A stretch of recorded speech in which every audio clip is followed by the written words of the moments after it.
ಓಹೋ, ನಮಸ್ಕಾರ ರೀ ಪ್ರತಾಪ. ನಮಸ್ಕಾರ. ನಿಮ್ಮನ್ನೇ ಭೇಟಿಯಾಗಲು ಹೊರಟಿದ್ದೆ, ಅನಿರೀಕ್ಷಿತವಾಗಿ ತಾವೇ ಭೇಟಿಯಾದಿರಲ್ಲ. ನೋಡಿ, ಇದೇ ತಿಂಗಳು ನನ್ನ ಮಗಳ ಮದುವೆ ಇದೆ. ದಯವಿಟ್ಟು ತಾವು ತಪ್ಪದೇ ಬರಬೇಕು. ತೆಗೆದುಕೊಳ್ಳಿ ಮ್ಯಾರೇಜ್ ಇನ್ವಿಟೇಷನ್ ಕಾರ್ಡ್. ಆಯ್ತು ಲಕ್ಷ್ಮಣರಾಯರೇ, ತಪ್ಪದೆ ಈ ಮದುವೆಗೆ ಬಂದು ವಧುವರರಿಗೆ ಅಕ್ಷತೆ ಹಾಕಿ ಶುಭ ಹಾರೈಸುತ್ತೀನಿ. ಆಯ್ತೆ, ಇವ್ರು ಯಾವಾಗಲೂ ಶುಭ ಕಾರ್ಯಗಳಿಗೆ ಅಷ್ಟೇ ಬರ್ತಾರ್ರಿ. ಶಿವ ನಮ್ಮ ಸಾಹುಕಾರ ಆಶೀರ್ವಾದ ಅಂದ ಸಾಕ್ಷಾತ್ ಶ್ರೀಕೃಷ್ಣ ಪರಮಾತ್ಮನ ಆಶೀರ್ವಾದ ಇದ್ದಂಗ್ರಿ ಶಿವ. ಯಾಕೆ ಶಿವ? ನೋಡಿ ಪ್ರತಾಪ, ನಿಜವಾಗಲೂ ನೀವು ನನ್ನ ಮೇಲೆ ಕೋಪಿಸಿಕೊಂಡಿದ್ದೀರಿ ಅಂತ ತಿಳಿದುಕೊಂಡಿದ್ದೆ. ಯಾಕೆಂದ್ರೆ ನಾನು ಅಧಿಕಾರದಲ್ಲಿದ್ದಾಗ ನಿಮಗೆ ಕಠಿಣ ಶಿಕ್ಷೆ ಕೊಟ್ಟಿದ್ದೆ. ಈಗ ಅದನ್ನೆಲ್ಲ ಮರೆತು ನನ್ನ ಜೊತೆಗೆ ಸಹಕರಿಸಿ ಮಾತನಾಡ್ತಿದ್ದೀರಲ್ಲ, ನಿಜವಾಗಲೂ ನೀವು ಬಹಳ ಒಳ್ಳೆಯವರು. ಛೇ ಛೇ ಛೇ ಛೇ ಛೇ, ಏನು ಲಕ್ಷ್ಮಣರಾಯರೇ, ಆ ಹಳೆ ವಿಷಯಗಳನ್ನ ಪುನಃ ನೆನಪಿಗೆ ತಂದುಕೊಳ್ಳಬೇಕಾಗಿತ್ತೇನು? ನೋಡಿ, ಆ ಸಮಯದಲ್ಲಿ ನಾನು ಅಪರಾಧಿಯ ಸ್ಥಾನದಲ್ಲಿದ್ದೆ, ಆದರೆ ನೀವು ಮಾತ್ರ ಅಧಿಕಾರದ ಸ್ಥಾನದಲ್ಲಿ.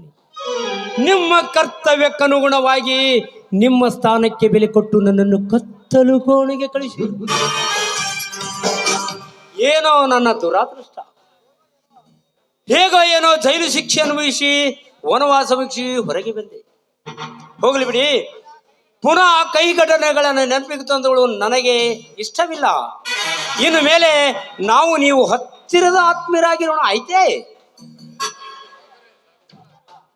ಸಾಹುಕಾರ್ರೆ, ಸಾಕ್ಷಾತ್ ಶ್ರೀ ರಾಮಚಂದ್ರ ತನ್ನ ತಮ್ಮ ಲಕ್ಷ್ಮಣಿಗೆ ಹೇಳ್ದಂಗ ಆತ್ ನೋಡ್ರಿ ಶಿವ ಈ ಮಾತ. ನೀವು ಹೇಳಿದಂತೆ ಆಗಲಿ ಪ್ರತಾಪ. ಇನ್ನು ಮುಂದೆ ನಾವು ನೀವು ಆತ್ಮೀಯರಾಗೇ ಇರೋಣ. ನೋಡಿ, ಮೈಸೂರಿನಲ್ಲಿ ನನ್ನ ಸ್ನೇಹಿತರೊಬ್ಬರಿದ್ದಾರೆ, ಅವರನ್ನು ಕಾಣಲು ನಾನು ಅರ್ಜೆಂಟ್ ಹೋಗಬೇಕು. ಸತ್ಯಪ್ಪ, ನೀವು ಕೂಡ ತಪ್ಪದೇ ಮದುವೆಗೆ ಬರಬೇಕು. ಆಯ್ತ್ರಿ ಶಿವ, ತಪ್ಪದೇ ಬರ್ತೀವ್ರಿ. ತೆಗೆದುಕೊಳ್ಳಿ ಮ್ಯಾರೇಜ್ ಇನ್ವಿಟೇಷನ್ ಕಾರ್ಡ್. ಆಯ್ತ್ರಿ ಶಿವ, ತಪ್ಪದೇ ಬರ್ತೀವ್ರಿ. ನಮಸ್ಕಾರ, ಬರ್ತೀನಿ.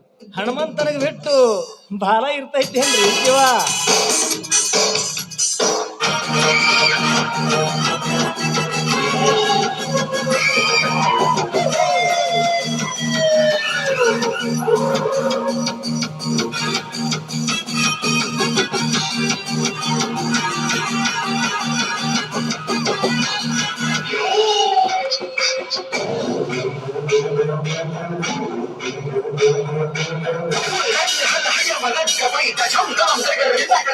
ಒಂದು ತಾನಾಗೆ ಬಲೆಯಲ್ಲಿ ಬಿದ್ದಂತಾಯಿತು. ಅನೇಕ ವರ್ಷಗಳಿಂದ ನಾ ಕಟ್ಟಿದ ಕನಸು ನನ್ನ ಸಾಗಲು ಹಿಂದೆ ಸಮಯ ಉಳಿದಿದೆ. ಸತ್ಯಪ್ಪ,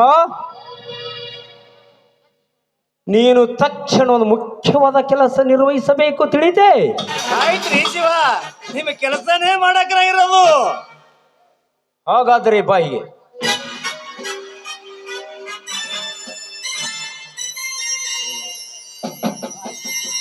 ಆಯ್ತ್ರಿ ಶಿವ, ನಿಮ್ಮ ಕೆಲಸ ಸಕ್ಸಸ್ ಅಂತ ತಿಳ್ಕೋರಿ. ಸತ್ಯಪ್ಪ, ಈ ಕಾರ್ಯ ಬಲು ಜಾಗ್ರತೆಯಿಂದ ಮಾಡಬೇಕು. ಆಯ್ತ್ರಿ ಶಿವ, ಆಯ್ತ್ರಿ.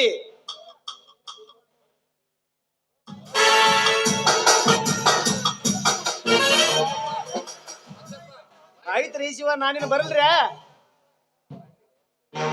ಶಿವ, ನಾನಿನ್ ಬರ್ತೀನ್ರಿ.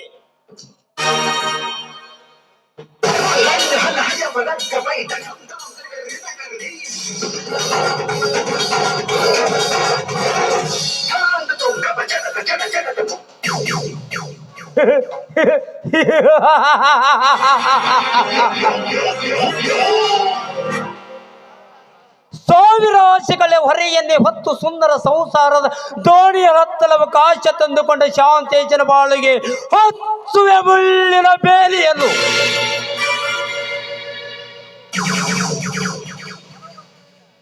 ಹಲವು ವರ್ಷಗಳಿಂದ ಸಾಧಿಸುತ್ತಾ ಬಂದ ನನ್ನ ಸೇಡಿನ ಕಿಡಿಯನ್ನು ಕೊನೆಗಾಣಿಸಿಕೊಳ್ಳಬೇಕಾದರೆ ಇದೇ ನನಗೆ ತಕ್ಕ ಸಮಯ.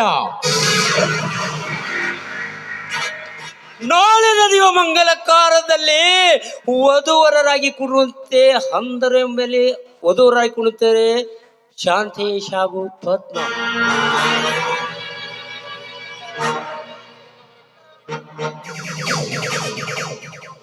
ಅಂದರು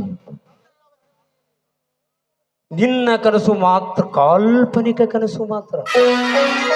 ನನ್ನ ಛಲದಿಂಗಿತವನ್ನು ತೀರಿಸಿಕೊಳ್ಳಿದ ರಾತ್ರಿ ಲಕ್ಷ್ಮಣರಾಯರ ಮನೆಗೆ ಹೋಗಿ ವಧುವಾಗಿ ಕುಳಿತು ಕಂಡ ಪದ್ಮೋಳ ಶೀಲಕ್ಕೆ ಕಿತ್ತು ಹತ್ತುವೆ ನನ್ನ ಕಾಮವೆಂಬ ಖಡ್ಡಿಯಿಂದ. ಪದ್ಮ, ನೀನೆಂದಿದ್ದರೂ ನಾನು ಮುಟ್ಟಿದ ಧೂಳದ ಹೂವಾಗಿ ಉಳಿಯಬೇಕು ವಿನಾ ಶಾಂತೇಶನ ಸತಿಸ್ಥಾನ ತುಂಬಲು ಎಂದಿಗೂ ಸಾಧ್ಯವಿಲ್ಲ. ಇದೇ ಈ ಪ್ರತಾಪನ ಪ್ರತಿಜ್ಞೆ.